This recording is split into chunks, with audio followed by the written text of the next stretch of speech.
Hey, salut! Je suis ravie de vous retrouver pour cette série de podcasts d'Amy lit pour vous. Je me présente, je m'appelle Émilie et depuis toute petite, je suis une passionnée de lecture.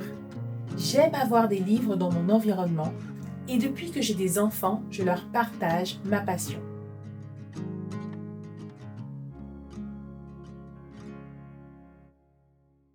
Aujourd'hui, je vais vous présenter des journaux de prière.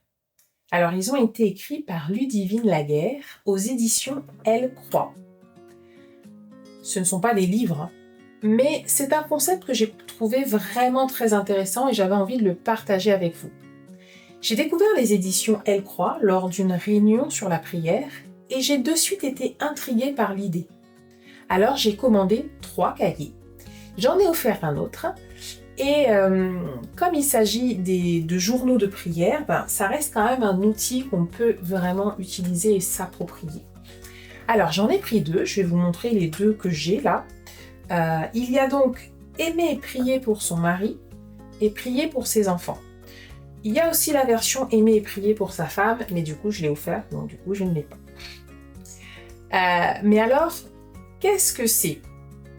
C'est un guide, c'est vraiment un guide sur un thème bien précis. La réflexion est guidée, vous avez de l'espace pour écrire, donc vous pouvez écrire vos réflexions au fur et à mesure de votre prière. Ici, vous avez même des pensées, donc des citations, vous avez des versets bibliques, des images, ça c'est vraiment mon gros coup de cœur. Parce que le livre, le journal, il est vraiment beau. Ça compte aussi la beauté. Alors, quand vous commandez, on vous offre un beau marque-page. Ça n'a l'air de rien, mais j'ai trouvé ce geste vraiment très sympa. Si on prend celui où on prie pour son mari, vous remarquerez qu'il y a énormément de thèmes abordés.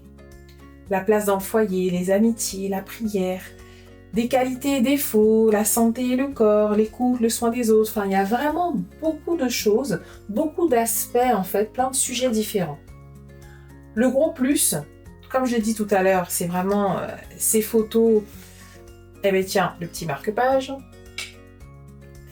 Il y a les photos qui sont colorées. Enfin voilà, vraiment, c'est vraiment mon gros coup de cœur.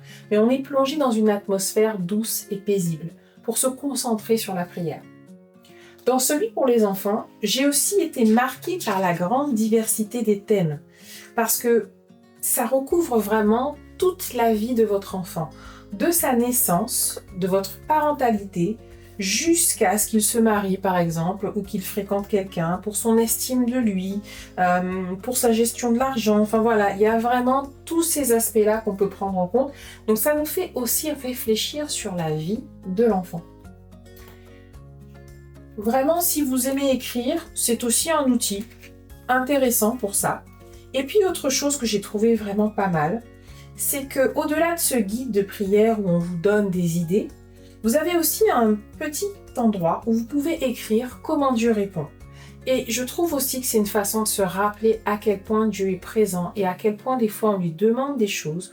On peut l'oublier, mais si on l'écrit, ça reste. Et puis peut-être que dans un an, vous allez réouvrir ce journal et vous allez redécouvrir comment Dieu a répondu et vous pourrez l'écrire ici. Voilà. Alors, pour conclure, si vous voulez booster votre vie de prière, vraiment essayez ces carnets. Personnellement, maintenant, je vous les ai montrés. Je vais enfin pouvoir écrire dessus parce que ça fait un moment que j'attends quand même. Je vais pouvoir écrire et noircir les pages. N'hésitez pas, en tout cas, à me faire un retour, à me dire si vous avez testé, si vous avez aimé, si vous avez envie de tester et si vous en connaissez d'autres également.